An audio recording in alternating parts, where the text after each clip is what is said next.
If you think you came and you wanted to hear something that I'm not addressing, by all means, do interrupt. What I thought we would do in our time together is sort of look at some of these things.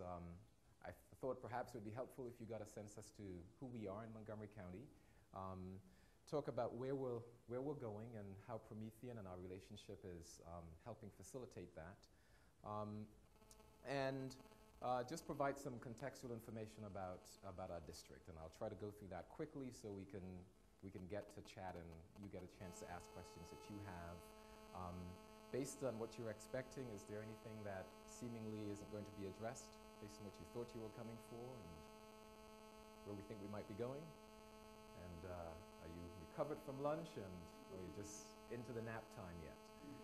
All right. So the first piece of this, however, is, welcome to the revolution. It's a statement that I make with my staff that says, and I'll try to hopefully today not be too evangelical about my passion, because I tend to be very passionate about what we're doing.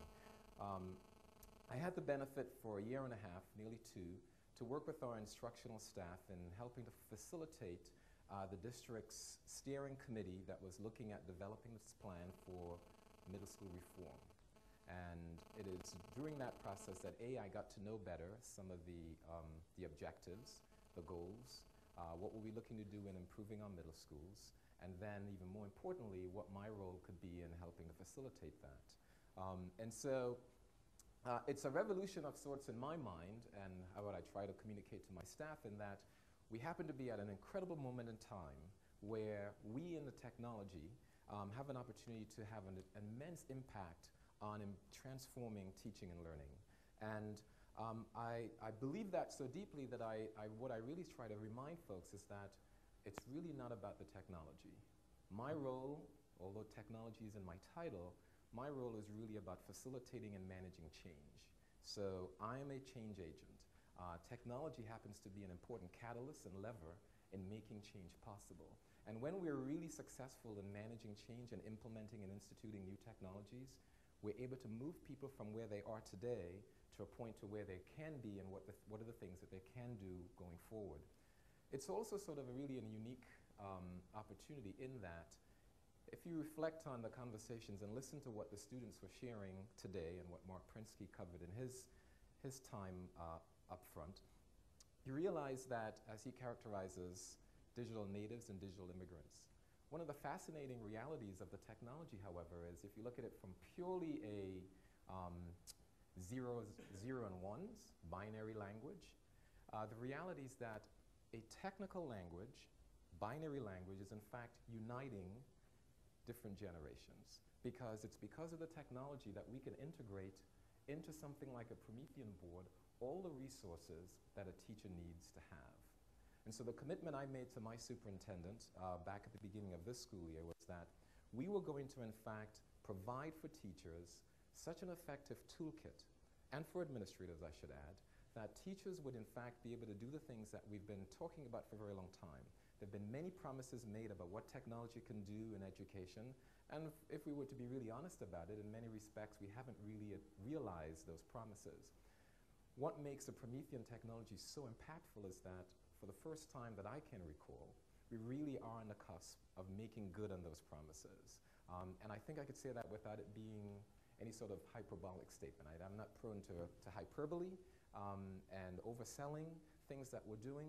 I think what's really impressive is, and I think if we go back to when we came forward with to our superintendent and to the board about our plans for middle school reform, we invited the schools that were going to be part of the phase one, the sort of test group, to see how do we implement these reform goals.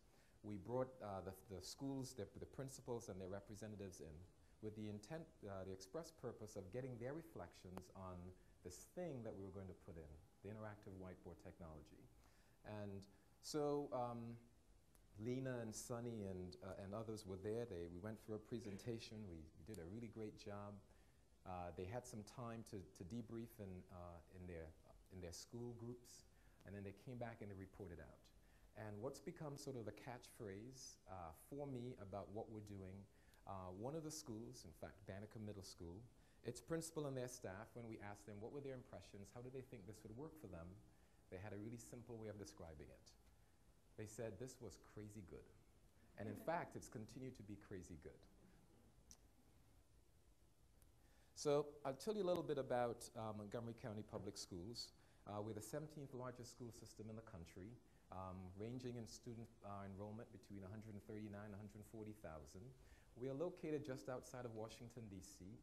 And although we are regarded as one of the more affluent counties in the nation, as you'll see in a moment, we also are a district that is under significant transformation in terms of its student body and student enrollment and changing demographics in the county.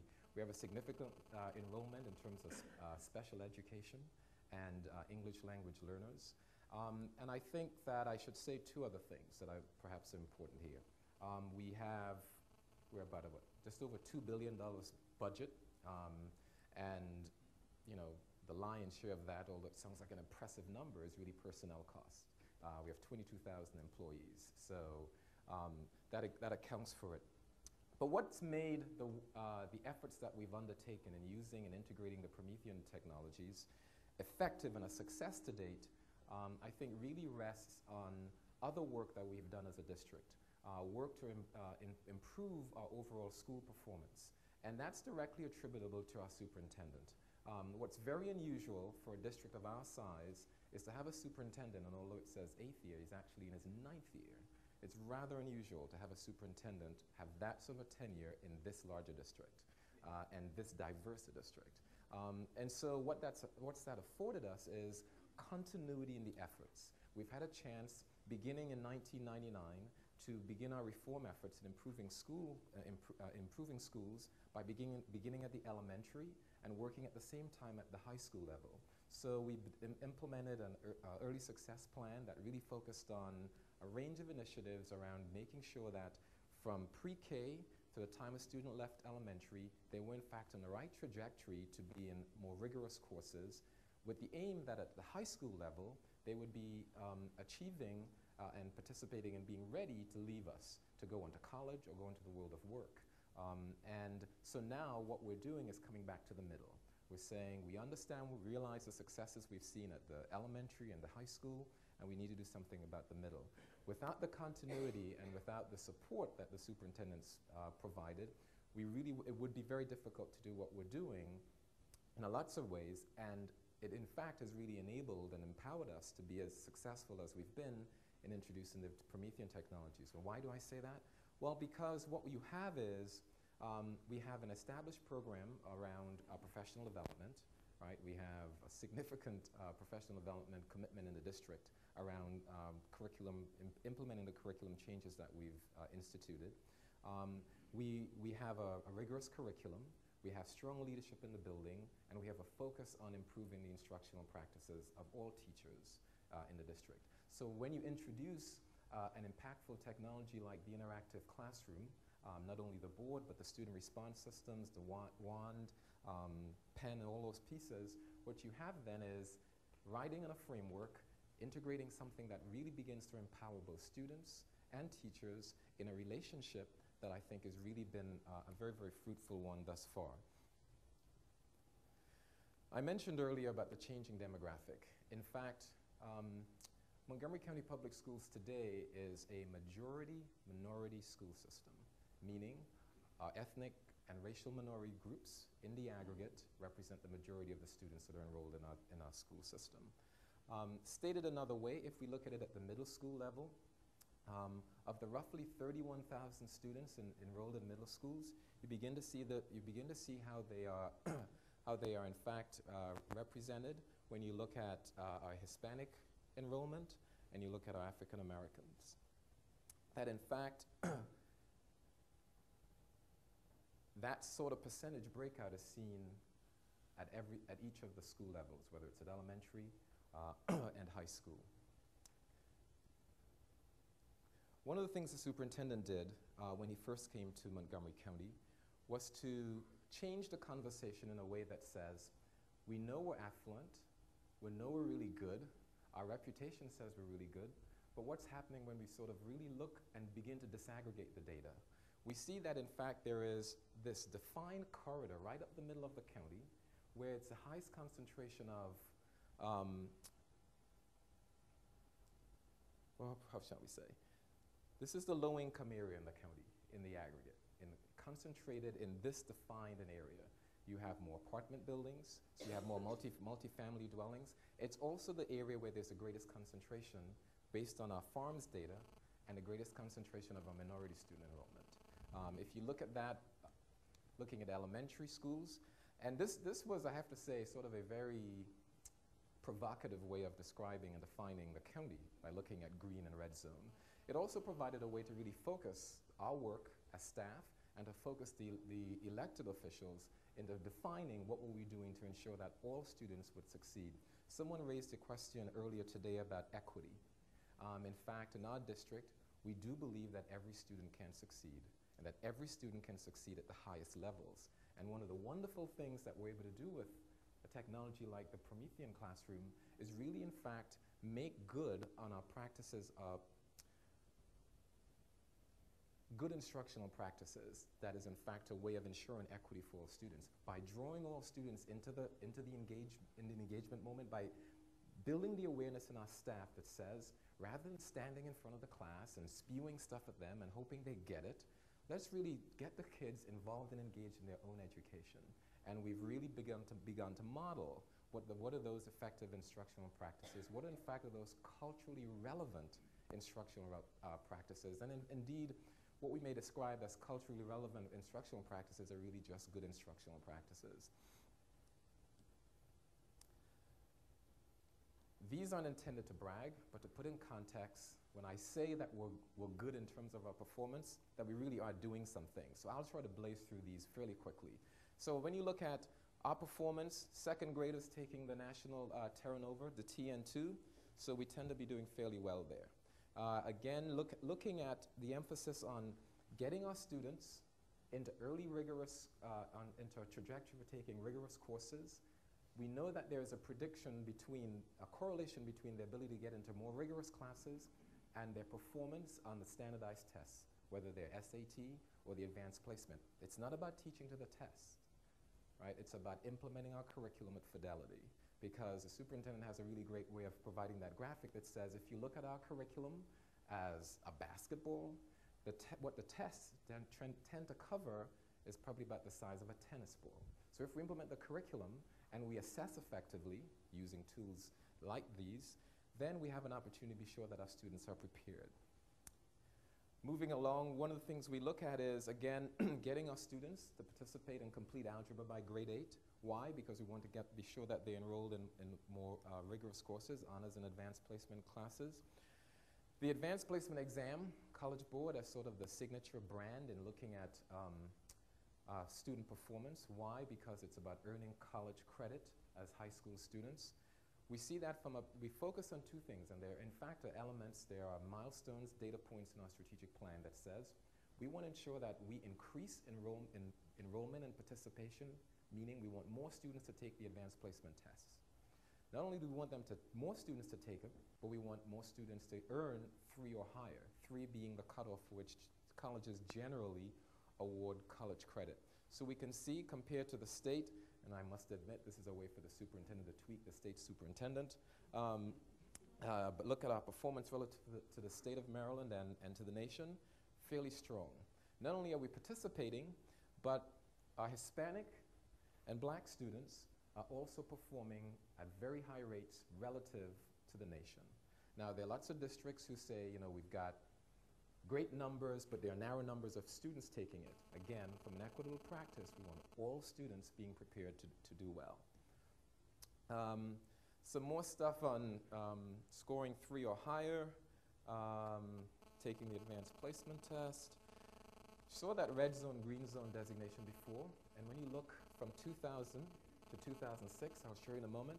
In 2000, looking at the green areas as where students were in fact participating in advanced placement courses, when we roll forward to 2006, you see, because there's been a focus on preparing students, what it begins to look like, including in the red area. because what we're seeing in all the different benchmarks, what we're seeing in all the different student performance data, is that once we focus on those red zone students, guess what? They can perform just as well. And indeed, in some of the assessments, are outperforming students in the green zone. So the question begins to become, how do we move the district to a higher level? For all the things that we have done, what are the next steps? And that's what really gave rise to the conversation around middle school reform. Because we've done reviews of our middle schools, we've done different assessments, we know that our students were disengaged and disengaging more and more.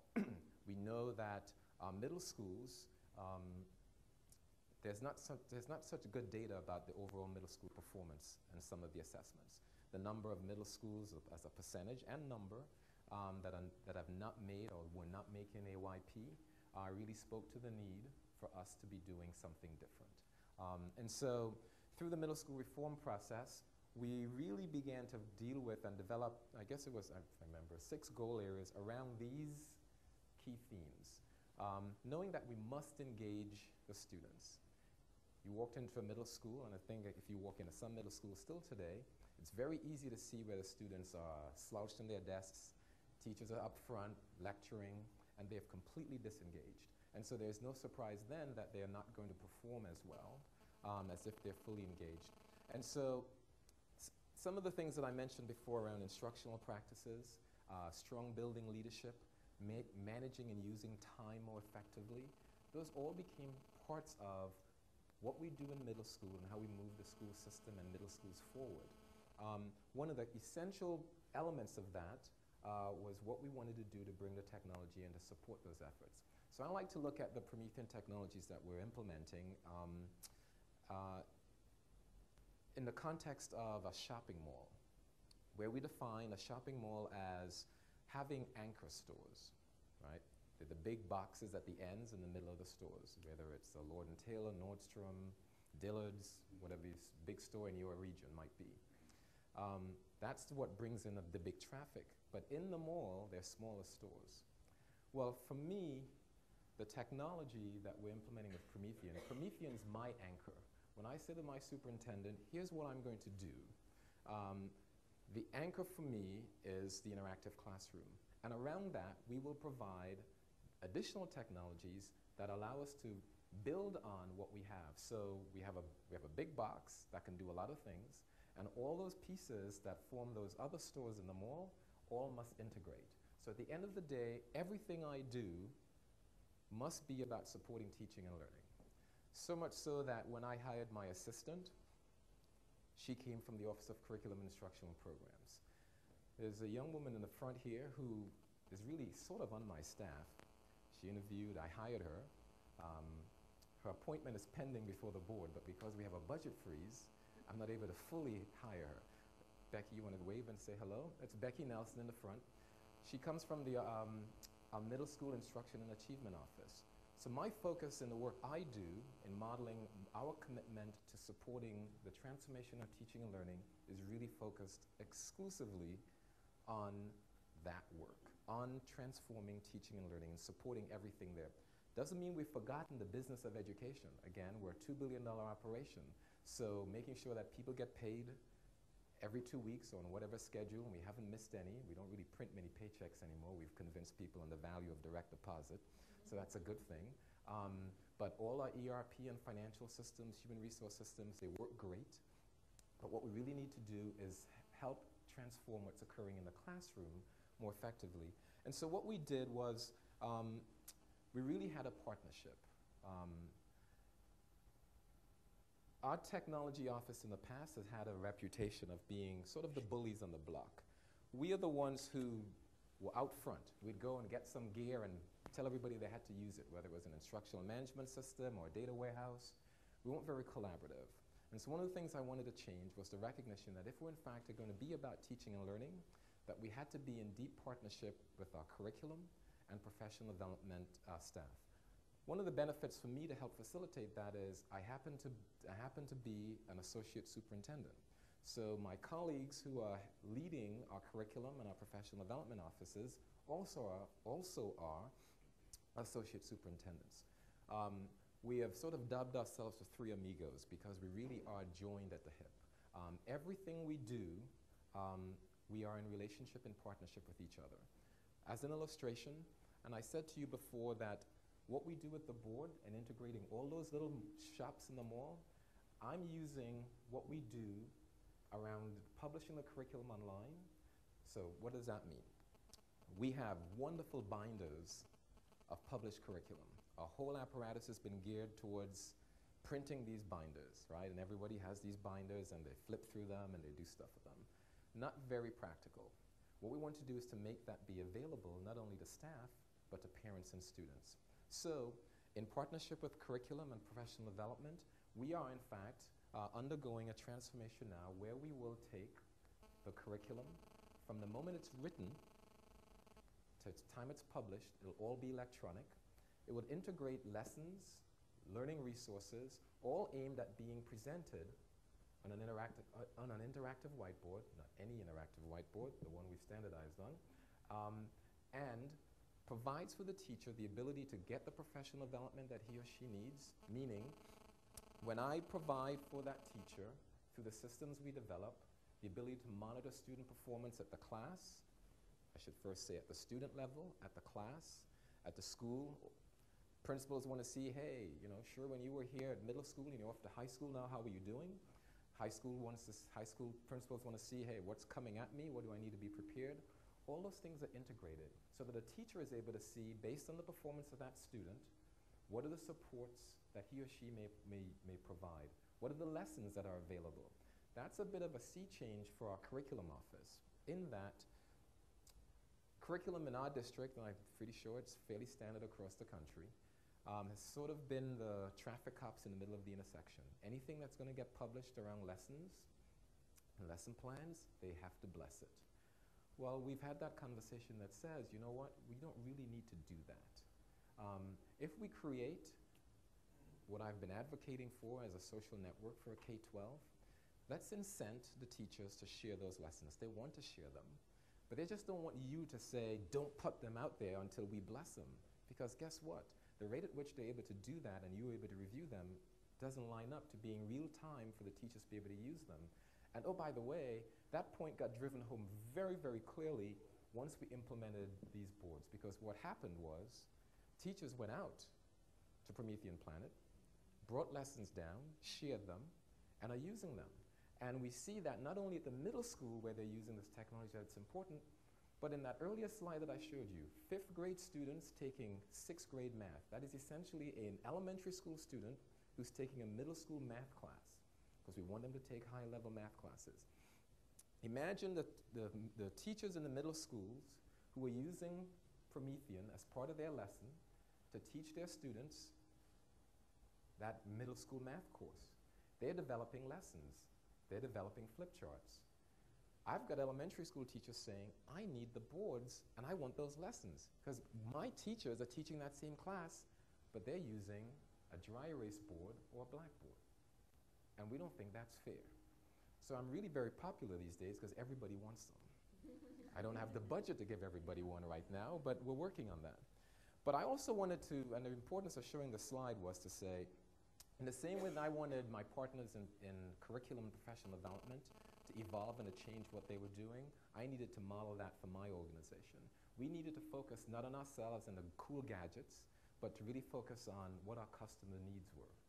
And our customers being all the way to our parents and our students, understanding what our teachers need, our administrators need, but not forgetting the students. And so we have modeled that. And it's, in fact, those words around the edge about psychological safety and high accountability, I'm big on empowerment. But I always remind everyone that with empowerment comes a high degree of accountability. You're owning the success. I'm going to support you, and I want you to be innovative. We're going to really think big, right? We're all responsible, and we're all in partnership. It's the same partnership that I place myself in with my colleagues. When I go to my colleague in curriculum, and I say we need to do X or Y, he's expecting me to deliver. He's expecting me to honor my word, to come forward with the things that I said. So organizationally, we needed to do something different. If we were going to be about teaching and learning, we needed to do a more effective job listening. We can evangelize and talk about the virtues of the technology, but we needed to show internally how it worked. So although Lean in the back likes to joke about my small office, it's big enough to fit one of these boards in it. And it has it in there because I need to model how to use it. And so all of these processes are aimed at bringing, again, us into closer relationship with our customers and our partners. Why? Because one of the fundamental things that I committed to in talking about that toolkit was that the solutions we provided were going to be based on a Web 2.0 framework. I fully believe, although you may not see it at first blush, that what we're able to do with the Promethean technology is about building that Web 2.0 framework. What does that mean? Well, historically, we've seen the web as a consumer venue, right, in Web 1.0. Go to Google, type something in, you do your search, you get lots of hits, things come back. We're consuming content. Today, whether it's our teachers or our students, they're creating content. They're in a more dynamic relationship where they need things, they need information more quickly. We don't have time, nor do we need to be as administrators in the middle of the intersection controlling the flow of information. In fact, we ought to play a more helpful role in helping to facilitate that conversation by, I use another sort of silly analogy around the Federal Reserve and the money supply. So our role is to, in that network, put into the community good content. We help to model it in that way. We're not saying no, no, no. We let the people police it.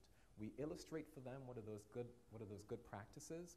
And so in all the systems that I'm working to build, me and my staff, it's really built on that, all aimed at being able to be used and presented in some form or fashion through the Promethean board.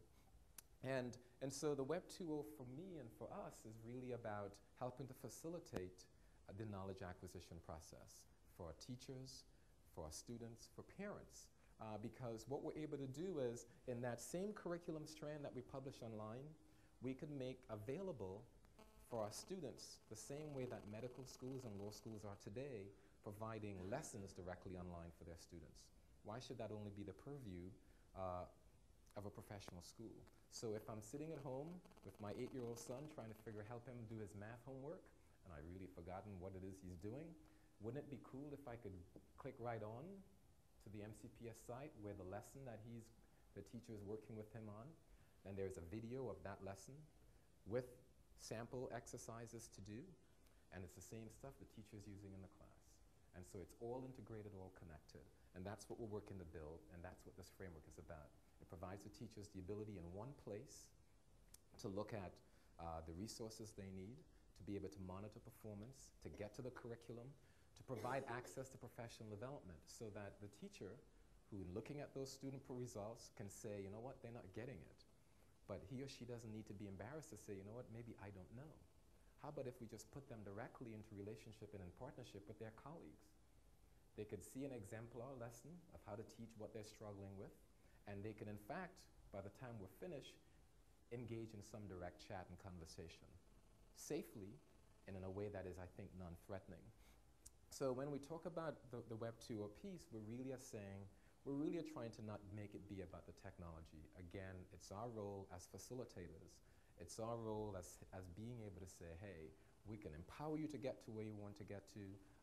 We can provide the mechanism for you to do it, but it's not about us being in love with the fancy tools.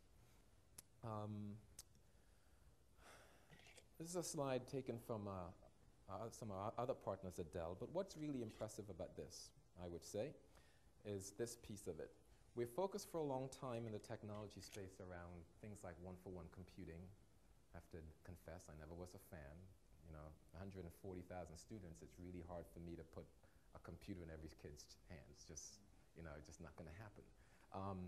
But coming back to that, you know, that metaphor of the mall again, what the technology here allows me to do is get closer to this model where, in fact, I can put students in a classroom where they have access to multiple devices. I can use the technology here with the interactive whiteboard for whole class instruction. And then we could provide, whether they're laptops or desktops in specific configurations, the opportunity for teachers then to build on that lesson and to then facilitate small group work using the same technology, using the same lessons that they've developed. And in fact, we're modeling those things right now. I've got a couple demonstration efforts looking at what's effective. You know, what are the tools that the teacher needs to be able to group and regroup, differentiate in the way she wants to, manage what the children see, where they go, so they're not off sort of wandering the reservation, that they remain on task, and to then integrate all of that with the tool set that we're provisioning here. And so this is really the challenge for us, right? For a district our size, scalability is really important. We started this school year by implementing, well, we really were going to probably do only 20 boards for the whole middle school reform effort as a demonstration piece, but that got accelerated quite a bit. And in this year, I guess we're over 400 that we've implemented. We've got a couple hundred stashed away in a warehouse because we really wanted to do that for the high school, because what's become quite evident very quickly is that the high school principals were very eager to point out that these middle schoolers that you're getting really excited about using these technologies are coming to us, and you know, we've got nothing. And so that sparked some good conversations.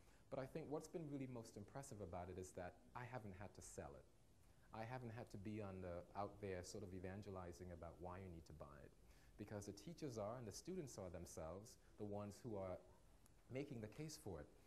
We opened an elementary school in January.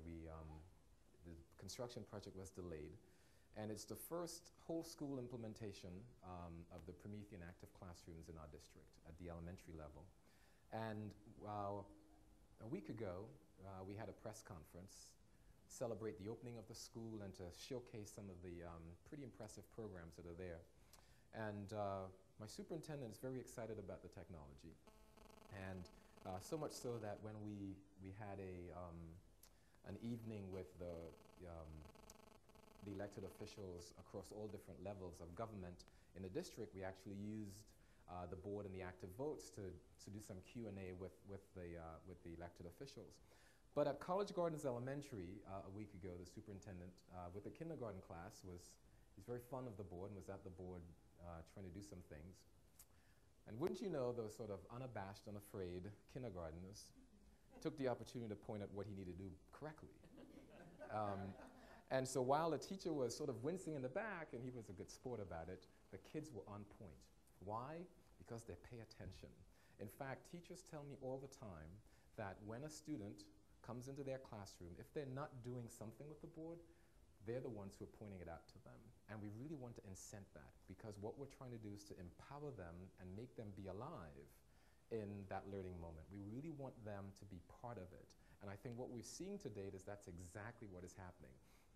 I walk into a school like Parkland Middle School, into a math class where, as part of the warm-up, the students are doing an exercise on a paper, and then after the last couple minutes, when they're finished, the teacher asks, who would like to present their work?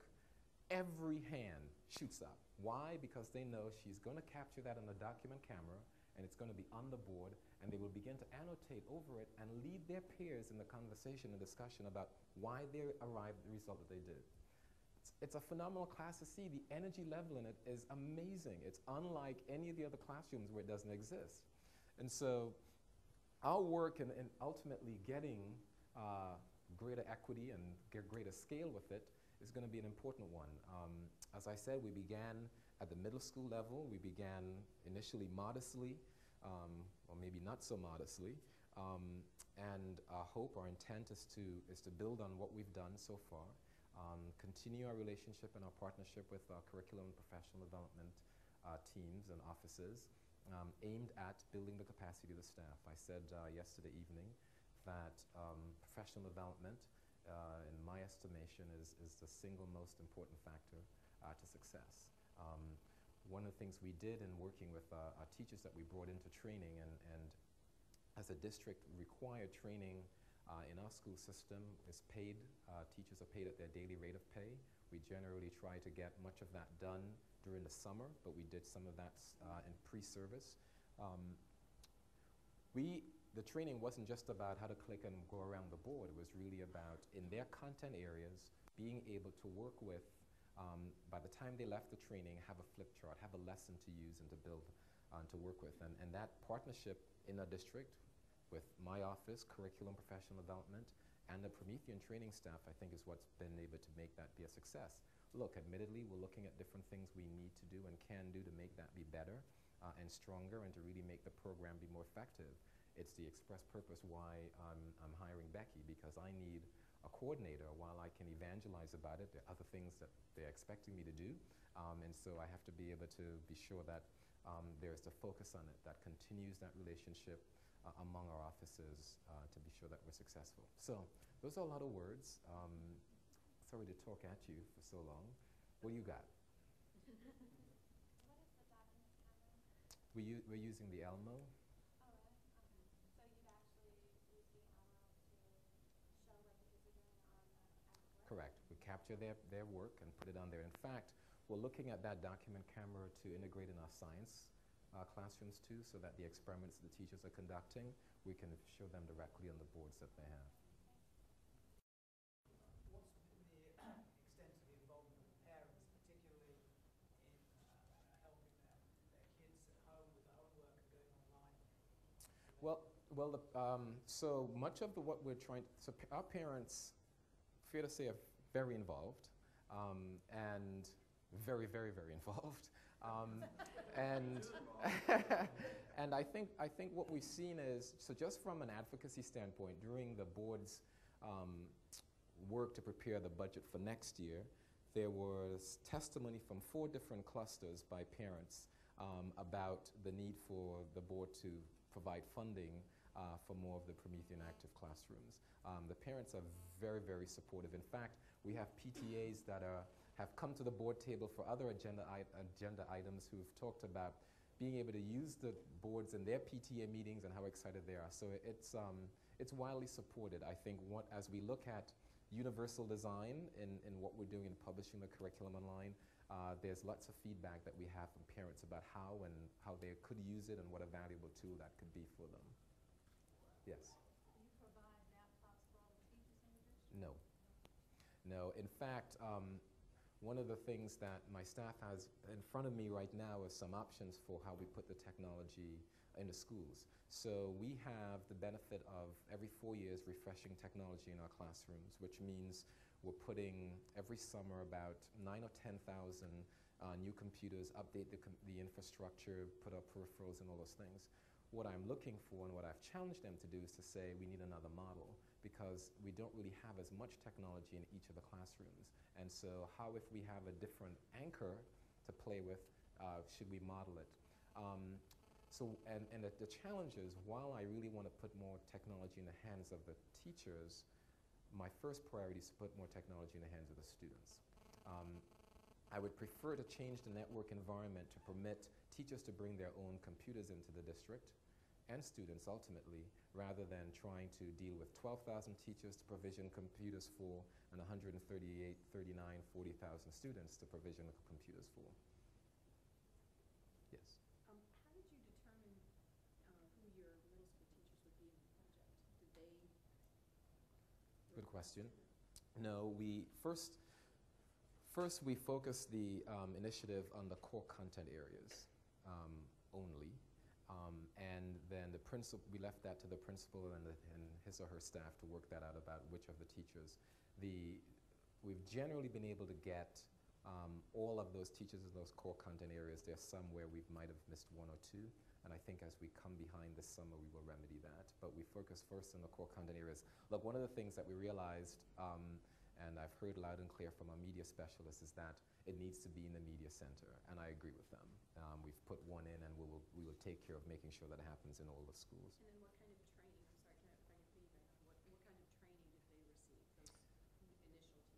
So that all teachers received training that was really aimed at building their ability to walk out of the training having developed a lesson in their content area. Prior to them getting the board, or right as they were getting it? Or Well, it varied. So we had one cohort that had their training in the summer, and I don't think that was the more effective way to go. So they had it in July, they came back to school. They were mostly okay, ready to go. We had another group that had their training during school, after school, because, I mean, our middle school teachers They teach 5 periods. There are 2 periods for planning and other stuff, professional development. And so we really used that time, and we did some pre-service work.